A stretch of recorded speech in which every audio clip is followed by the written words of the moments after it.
학교 폭력 가해 학생. 우리가 보통 그 아이들을 떠올리면 그냥 나쁜 아이다 이렇게 쉽게 단정 짓곤 하잖아요. 그런데 만약에요, 그 폭력성이 아주 어릴 때부터 정말 작은 씨앗에서부터 시작된 거라면 어떨까요? 오늘 바로 그 얘기를 해보려고 합니다. 한 사람의 인생 전체를 쭉 따라가면서요, 도대체 그 공격성의 뿌리가 어디에 있는지 그 심리적인 지도를 한번 같이 그려보는 거죠. 자, 그 지도를 그리기 전에 먼저 이 근본적인 질문부터 한번 던져볼게요. 바로 이겁니다. 한 사람의 성격은 과연 어떻게 완성되는 걸까요? 사실 오늘 우리가 할 이야기의 모든 실마리가 바로 이 질문에 대한 답안에 숨어 있거든요. 네, 그래서 오늘은요, 먼저 성격이 대체 어떻게 만들어지는 건지 그 큰 그림부터 볼 거고요. 그리고 우리 인생의 각 단계마다 어떤 심리적인 위기들이 숨어 있는지 살펴볼 거예요. 그러고 나서 유아기, 아동기, 청소년기를 거치면서 공격성의 씨앗이 어떻게 자라나는지 그 과정을 추적해보고 마지막에는 이 모든 조각들이 어떻게 하나로 딱 연결되는지 확인하면서 이야기를 마무리하려고 합니다. 자, 그럼 성격 형성의 비밀을 풀어볼까요? 오늘 우리가 길잡이로 삼을 지도는 바로 심리학자 에릭 에릭슨이 그린 인생의 청사진입니다. 에릭슨은요, 성격이라는 게 어린 시절에 뚝딱 하고 완성되는 게 절대 아니라고 봤어요. 오히려 인생이라는 아주 긴 여정 속에서 우리가 마주하는 여러 사회적인 과제들을 하나씩 통과하면서 계속 평생에 걸쳐 만들어지는 거라고 생각했죠. 에릭슨 이론의 핵심, 사실 굉장히 간단합니다. 뭐냐면요, 모든 인간은 기본적으로 선하고 성장하려는 긍정적인 힘을 갖고 태어난다는 거예요. 하지만 각 발달 단계마다 반드시 통과해야만 하는 일종의 심리적 위기라는 걸 마주하게 된다는 거죠. 여기서 진짜 중요한 건 뭐냐면 이 단계들이 꼭 도미노 같다는 거예요. 앞에 있는 도미노를 잘 넘겨야 다음 도미노로 순조롭게 넘어갈 수 있는 것처럼 이전 단계의 과제를 잘 해결해야만 다음 단계로 나아갈 수 있다는 겁니다. 정말 첫 단추가 중요한 거죠. 그렇다면 에릭슨이 말하는 그 위기라는 게 대체 뭘까요? 이건 특별한 게 아니고요. 사실 우리 모두가 인생을 살면서 한 번쯤은 마주쳤거나 혹은 앞으로 마주치게 될 그런 심리적인 갈림길이라고 생각하시면 돼요. 네, 바로 심리사회적 위기입니다. 말이 조금 어렵죠? 근데 사실 별거 아니에요. 우리가 크면서 새로운 환경, 예를 들면 학교 같은 곳에 적응하려고 애쓰잖아요. 그때 자연스럽게 겪게 되는 심리적인 긴장감, 그걸 말하는 겁니다. 여기서 위기라는 단어 때문에 뭔가 큰일 나는 것처럼 생각할 수 있는데 그런 부정적인 뜻이 아니고요. 오히려 긍정적인 성장을 할 수도 반대로 부정적인 결과를 낳을 수도 있는 인생의 중요한 전환점이다. 이렇게 이해하시면 딱 맞습니다.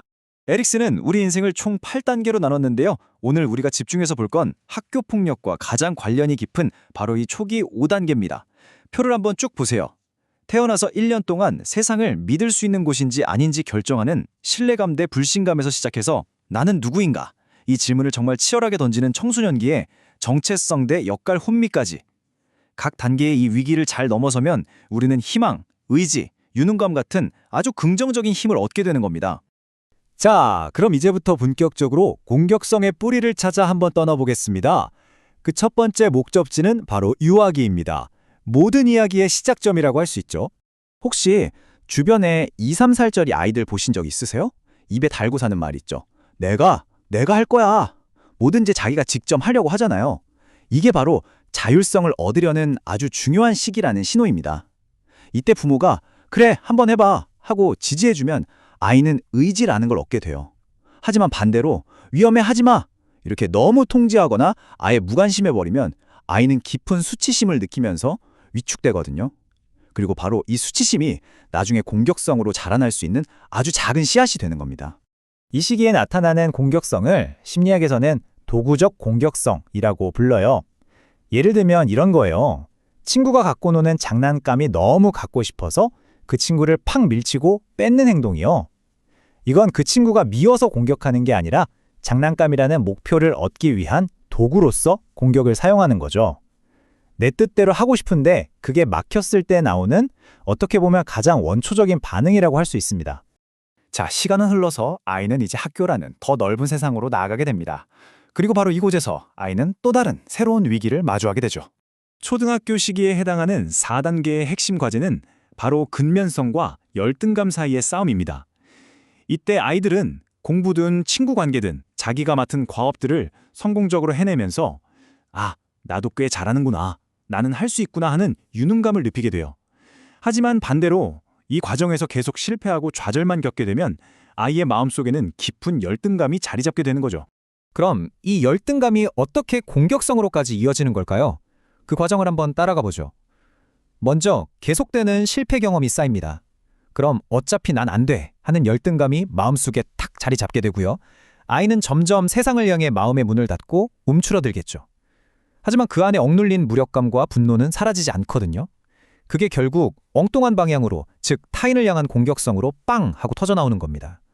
실제로 많은 연구에서 학업 성취도가 낮아서 생긴 열등감이 학교 폭력과 아주 밀접한 관련이 있다고 밝혀지기도 했어요.